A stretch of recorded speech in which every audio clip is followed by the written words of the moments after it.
Hey guys, what's up? It's your girl Kim Ray, and we're back with another video. And I'm here with Courageous. What's up, y'all? I'm back again. Familiar faces, all that good stuff. Hey, we're doing Love and Hip Hop Atlanta review, and we are going to try to bring you guys these reviews via Zoom for the remainder of this quarantine. Yes. So it'll be available on my page and on Courageous's page, Neicy's page over there. Can you tell them the link, and I'm gonna put it down in there too. It'll be on my YouTube channel at Courageous. Make sure you spell it with a Y, otherwise you're gonna pop up with a movie who none of us have seen before. All right, so we are here to talk about Love and Hip Hop Atlanta, Season 9, Episode 4, and this star-studded veteran cast is not disappointing with the drama. Baby. It's just a mess already. So the way I like to do it is we go kind of chronologically, we talk about things as they occurred.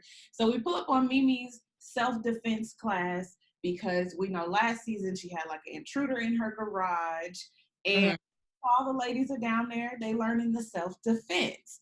What did you think about these green screen confessionals? Okay. There was a lot that could have been done to make that a whole lot better. Sis, it looked like a regular reality TV YouTube special. Like, clearly, our screens right here looking a little bit better than them confessionals was. That's what I'm saying. It's looking like us. Like, clear. So, they shoot the whole season and they come back and plug in the confessionals. But my thing is, we got a quarantine. Y'all couldn't figure out something else? Man, Bambi was in the closet. He was in the closet. In the closet. When I seen that, I said, "Oh no, Bambi, why is you by the shoes?" They all looked overdressed to be at the house. I mean, the blurring of it all looked crazy. Yeah, that tripped me out because then it made it look fake. Yeah, the actual blurred part made it look fake. I was like, they could have just sent everybody green sheet. Hello? It don't cost that much for a green sheet. Told them to just lay it flat, shoot it this way, and we'll edit it from there.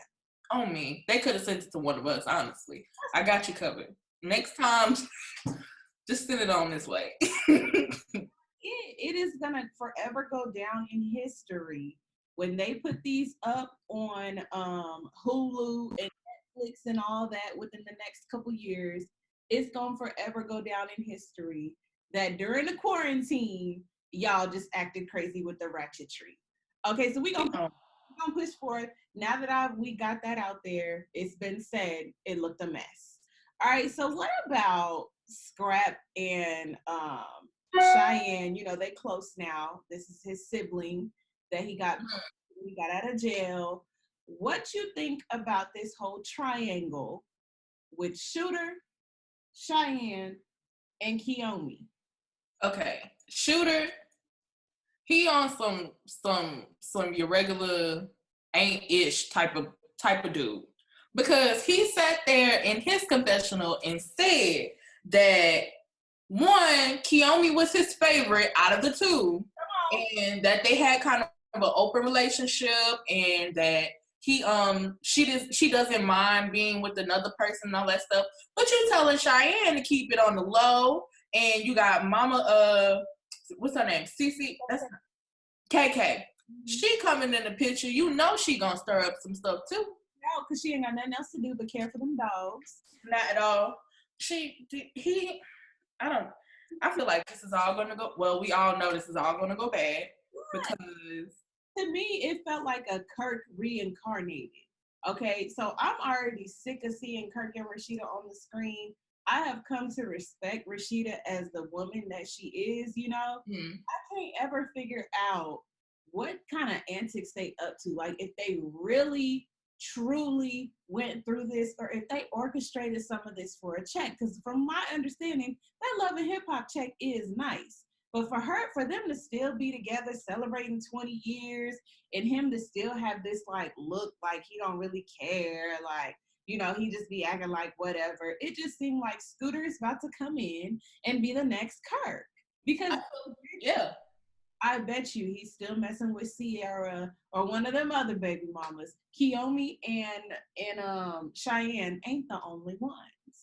I feel like Shooter's been out of the picture for a long time, so this is the way to get him back in. Way in. Come on. Yeah. And as far as Kirk and Rashida, now that you said that, like, I do, like, I don't know.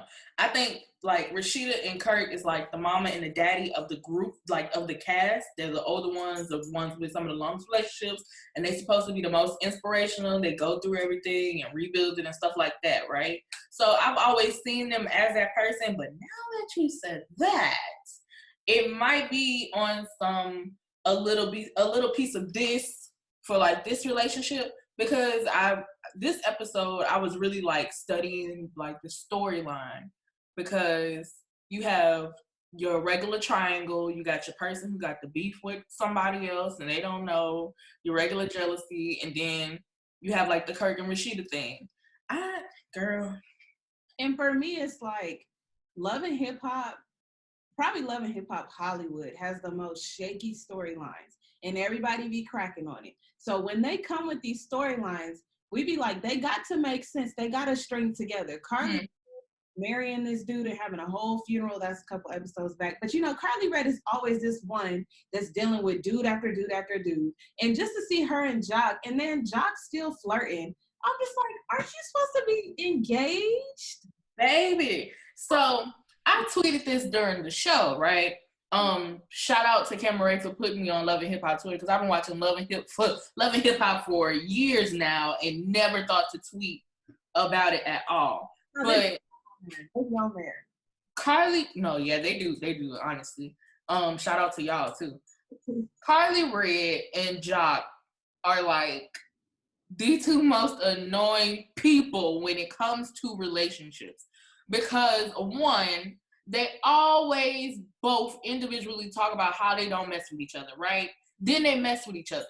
Then they get in a fight about how they messed with each other and don't want to mess with each other again. And it just keeps going and going. I'm sorry. For me, y'all would not be allowed around each other, because not only have y'all had this history, y'all have had this history publicly in front of the cameras and everybody know it.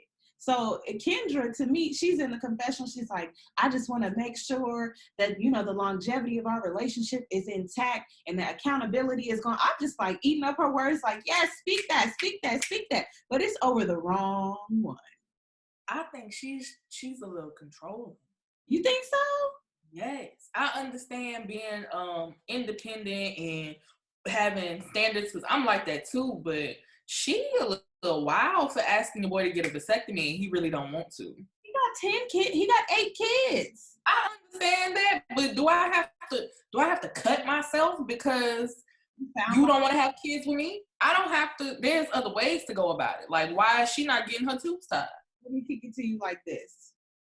This man, now for me, there's a few things, okay? When you get with a man with 8 kids and you already say from the beginning, I don't want to have none, that conversation needs to be had across the table when y'all first get together. So to ensure we ain't going to have none, are you going to get a vasectomy? Am I going to tie my tubes? What do you think about that? What are we doing about that?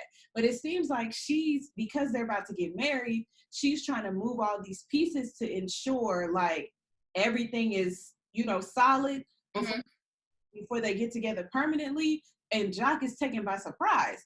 To me, it's not surprising to me that she's doing it. It's surprising to me when she's doing it. This should have been discussed on the third date when you realize 8 kids, because then he could have said, because him saying like, oh, she done changed ever since I popped the question. I think she has changed her image a lot, but I feel like she's seen how she looked on the camera and maybe she didn't like the way she was coming. So maybe she decided to clean that up.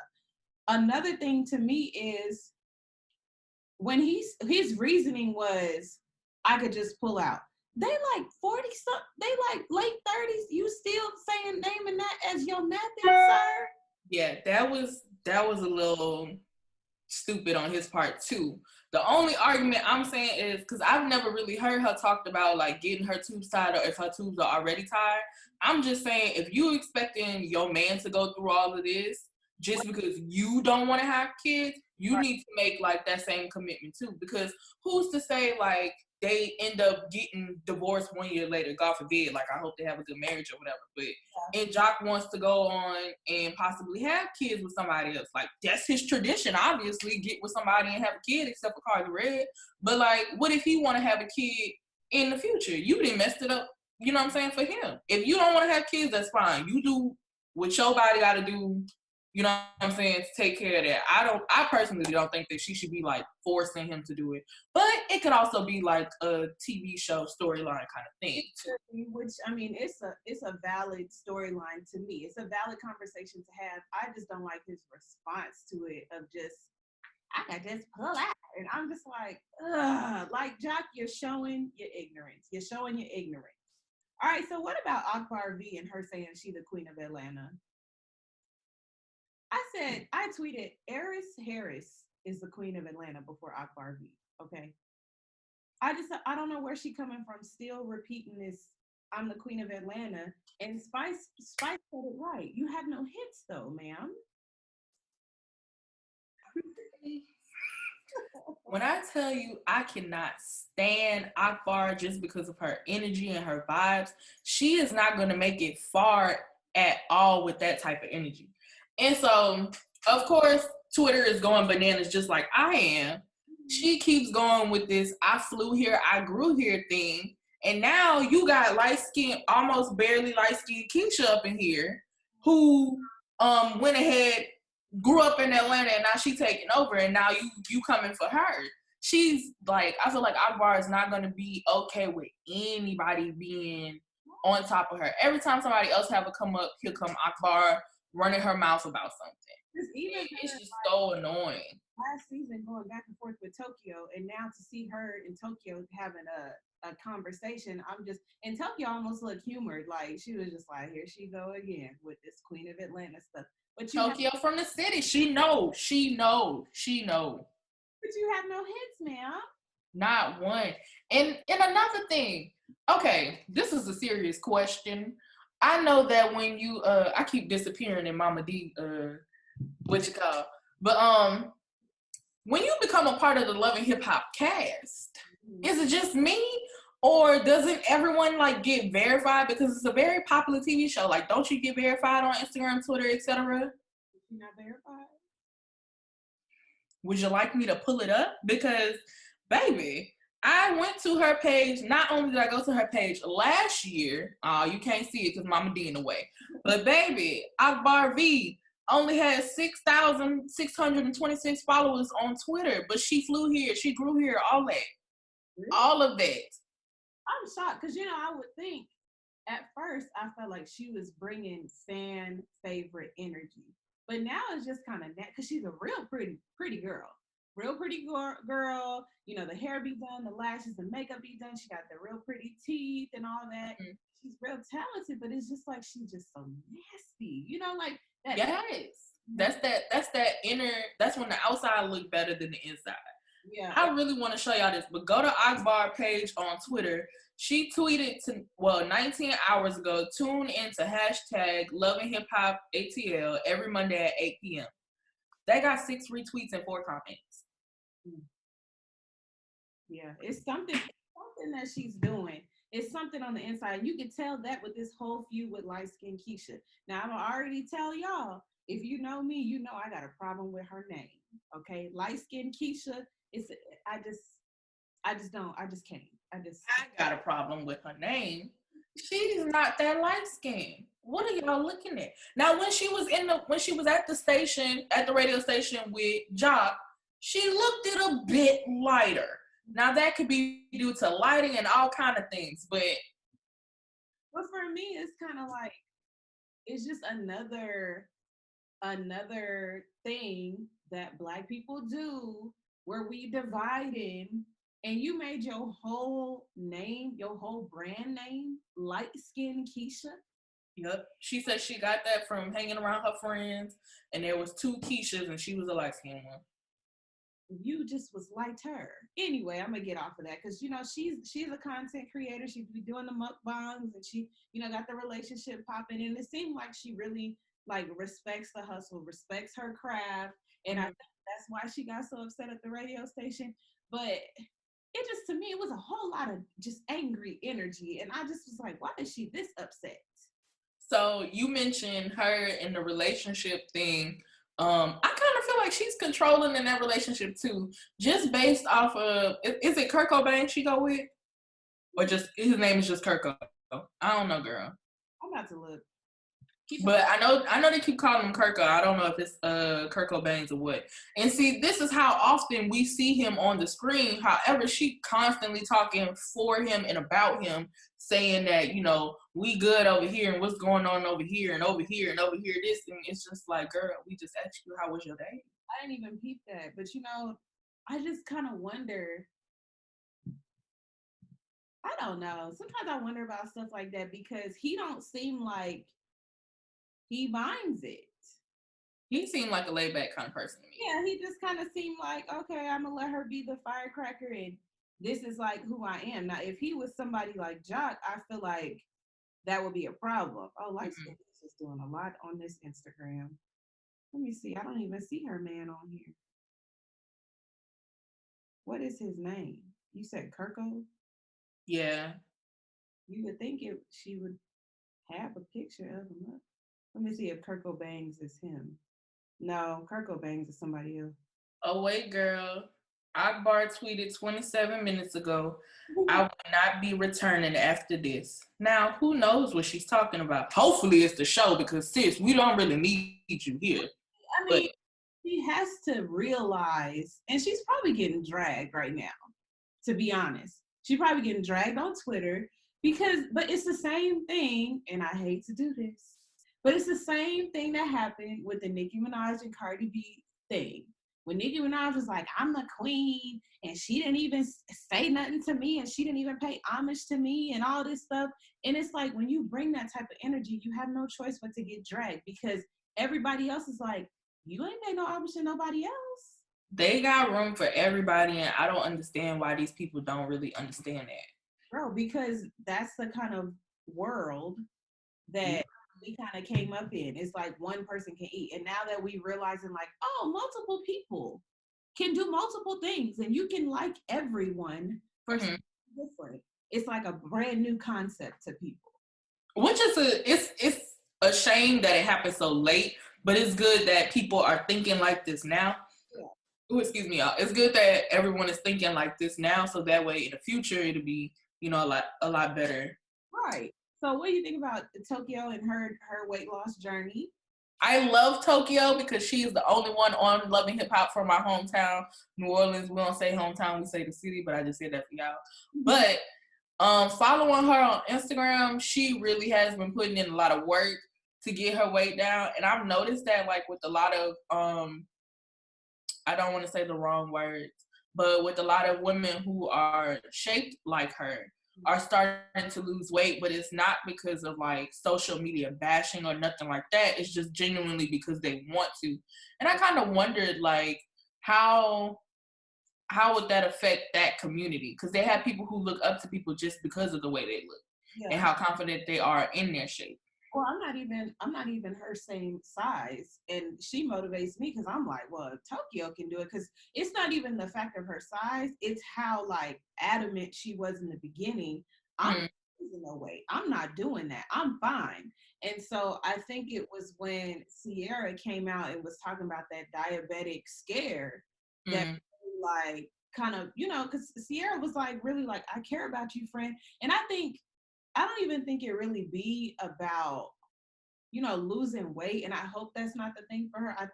I just want her to just be healthy. That needs to be like the main thing. I want to live. And so her on that bike, she's like, I'm, you know, doing my weight loss journey, and she's smiling and, you know, still the goofy her that she is. It was good to see that.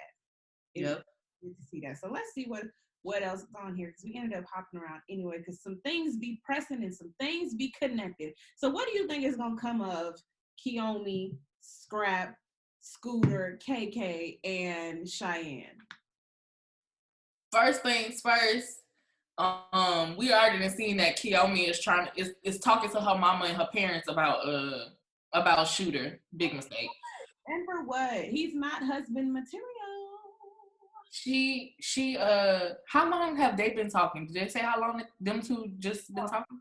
Right here, I don't know if y'all can see my hand, but this right here is not it. Are they trying to make Shooter the new like symbol? So he gonna be the new storyline because he been gone too long. He need that coin, and he gonna come right back in here. I feel like the situation is gonna start off because Kiyomi is already talking about going public with it, and she asked him, is there anything that I need to be worried about? Is people gonna be coming up to me? And he said no. He said no. We could just stop it right there. The crazy thing to me is when you ask the questions, the pertinent questions, she asked the right one. Is there anything I need to know to keep people from coming? Are people gonna be coming up to me? And he still said no. You still said, so for me, it's just like, sir, you had ample opportunity there to say all this that you saying in the confessional, claiming that it's copacetic and y'all all fine and y'all all on one polygamous. Okay. But the fact that you did not say that lets you know the flaws. And to me, it's just like, if we're running on the fact that this storyline is in fact true, do you not think about the reunion when you got to sit there and attest for all of your mess? All of these. I wonder how the cast actually watches the show. Like, I'm sure they watch the show when the show comes out, but I've heard some people have watch parties. Some people watch it, some people don't watch it. And my thing is, if he laying up in the bed with Kiyomi watching tonight's episode, he done got kicked out by now. Girl. Thank you. And he's talking about she is okay with an open relationship and stuff like that. And then Cheyenne is over here telling KK, we've been talking for 2 years. And my thing is, this is the part that I'd be like, okay, Mona Scott Young, it's not making sense because Scrap just got out 2 years ago. You just met Scrap then, okay? So you telling me that you just so happened to meet Scooter right then, and y'all been talking all this time, and you've been talking secretly for 2 years as faces in Atlanta? Thank you. You fine with the secret of it all? We ain't never seen. It's just no way. That's why I'm just like, even if the storyline is true, let's act like the storyline is true, and you so happen to have been talking to this man secretly for 2 years. You fine with repeating that? Secretly for 2 years. I feel like she was the type of person who would have asked for a commitment or something already. Like she wouldn't be, okay, this is how you know right here. If it was true, because we already have Kiyomi as a favorite, and if you've been secret for 2 years, sis, you decide. You are the side. If you honestly believe keeping everything under wrap, and I think the excuse that she used was because of Scrap. Like, first of all, Scrap is so fine. Honorable mention. Sorry.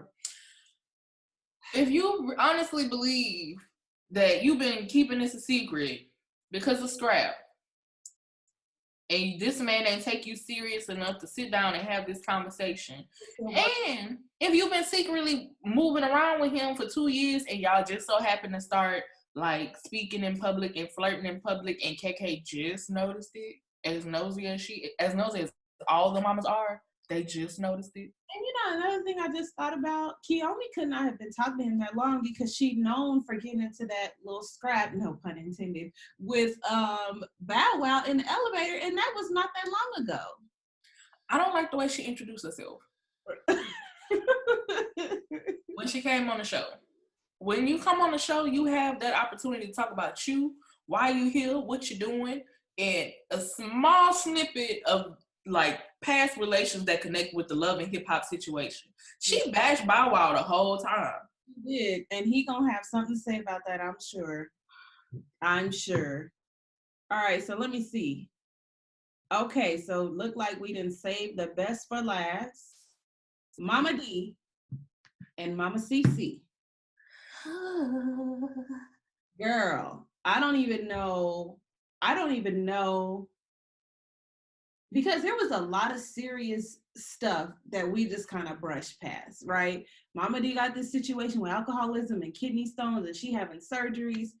Mama Cece had a cancer scare, but they got the kids there at the dinner, and they still feuding. And I'm just like, even past the antics, the love and hip hop antics, we can't get it together in front of these grandkids. No, we can't, because one is the queen of the palace and she thinks she ish and everybody else is beneath her. Now, in some cases, I don't even remember how the feud with Mama Dee and Cece started, but in some cases, I think they put themselves in certain situations.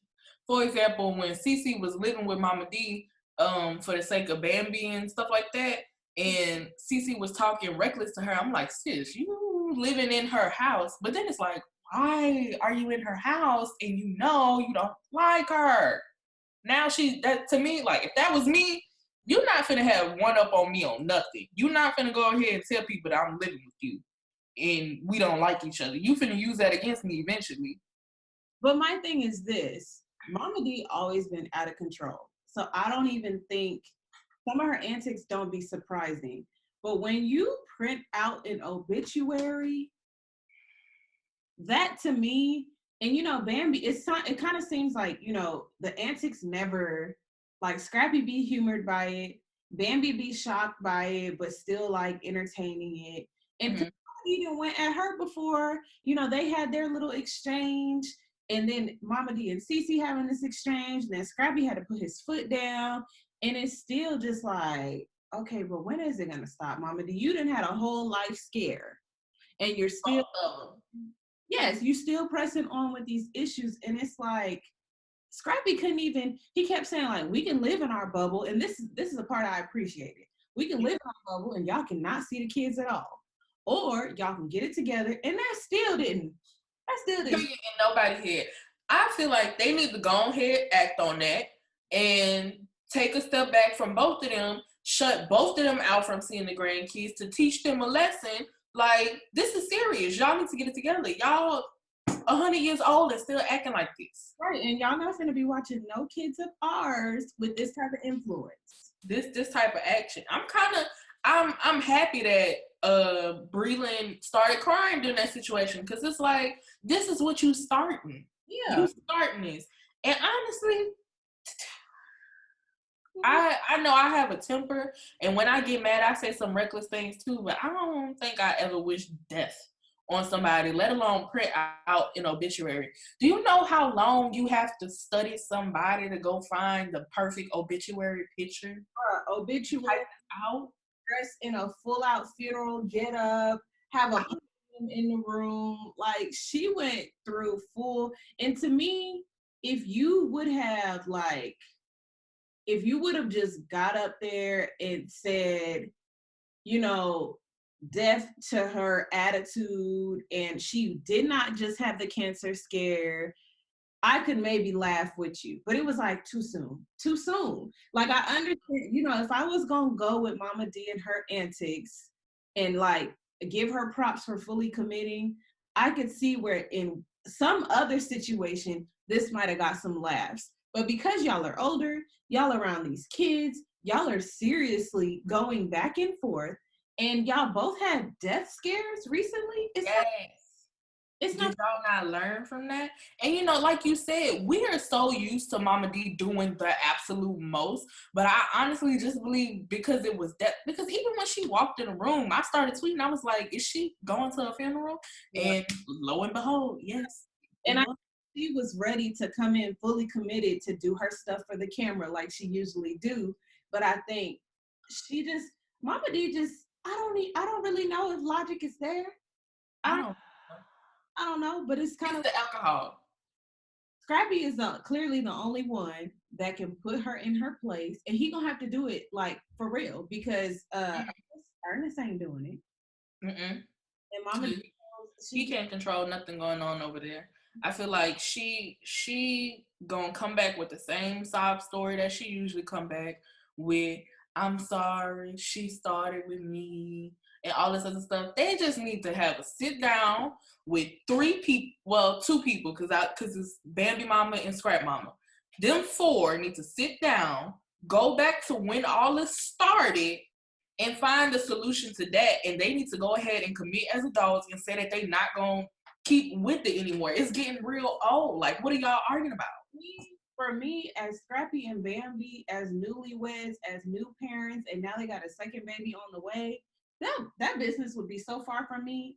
Listen, when y'all come around us, it's copacetic. If y'all can't handle that, y'all can't be around. So y'all gonna have to work that out on your own. That is no business of ours. Now, if it comes down to your health or your health, we there at the drop of a dime. We there. Mm-hmm. We got other responsibilities here, and y'all are just not it anymore. Yeah. No longer the priority. And as to me, it's just always so amazing, so mind-boggling when the parents are the ones cutting the food. And it I don't even know what to say, because it's literally like, I feel like it might come down to the point where, you know how like when it's usually just like, let's say if it was like my mother or father, they split up, I would go to my dad's place, I would go to my mom's place. That's not the case for me, but example wise, I feel like it's probably gonna end up being something like that. They're gonna have to, when he had Breland get turned 3 or whatever, birthday party gonna be at grandma's house for one time, and then the next day is gonna be at the other grandma's house. And then if they wanted to, if Bam and Scrap wanted to have a party for themselves, they just can't come. Because it's gonna be ruined. Like, this is a little boy. You know what I'm saying? The fact of the matter is, to me, is just people just, it's just not worth it. It's just not worth it. At the end of the day, we got health and wealth. We need to be leaning on the wealth and the health of things. Okay? All of this, just stop. Just stop. Okay? Just stop. Light skinned Keshia and Akbar V. I don't know what's gonna go down, but I will say this: jealousy is a real thing. And obviously, I don't know if you need to get in some therapy or really understand your wealth and what you bring and offer to the world. Okay, but it just seems like she don't really like she talks the talk, but deep down, I don't really think she understands what she offers. And so because of that, she lashing out on everybody within arm's length. Who is this we talking about? Heavy. Your favorite. I don't think she got it. You don't think so?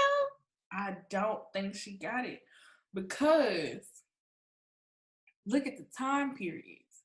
Like, when is she working on anything? Yeah.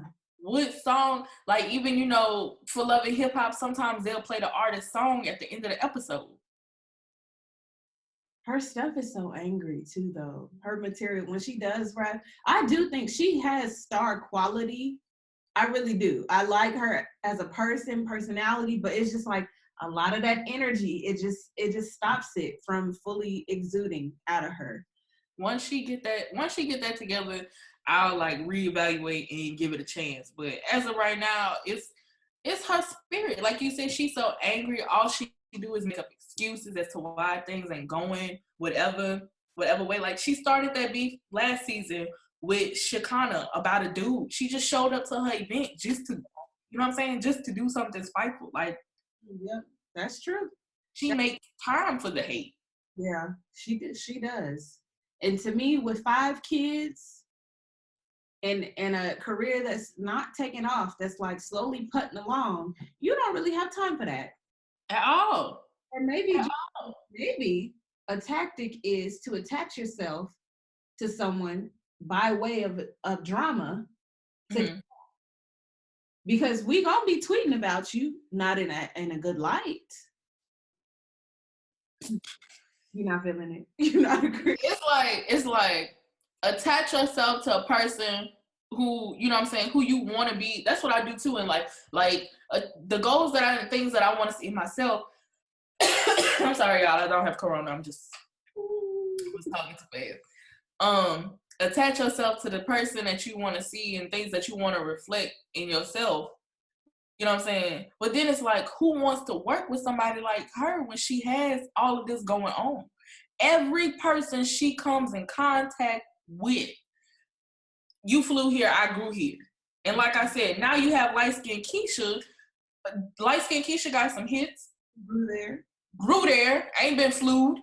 probably been flued out to a couple of places, and you still stuck in hot Atlanta, not even making a Love and Hip Hop hit to be played at the end of the episode, Jesus. Not even verified on Twitter. 6 retweets. And it always comes back to that blue check.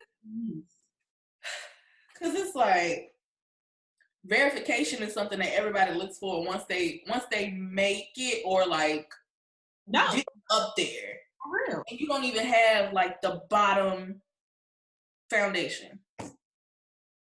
Girl. Well, we're gonna see what Akbar V bring next week. Hopefully she's brave enough to come to that reunion. Because for me, I'm like, you've seen how you acted last season, so you could turn this around. You could. Yes. Was last season her first season? Yeah. These quarantine green screen confessionals, they probably gonna drag the season down. I'm telling you, the whole worth of the season, they probably gonna drag it down. Because if I'm telling you right now, if I hear a smoke detector go off that needs a battery, my pet peeve, and I'm done. Not a smoke detector. Girl, I'm telling you, you can always tell people who it's something about those people who don't change that battery on that smoke detector.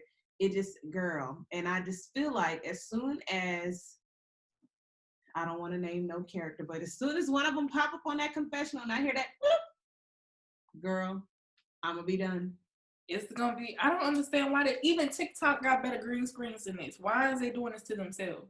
I know somebody's gonna make a TikTok about this Love and Hip Hop episode. Somebody's gonna make a meme, a video, or something, and I am ready to see it. Oh yeah, I seen a meme already. It looked like they shot the confessionals on an Android.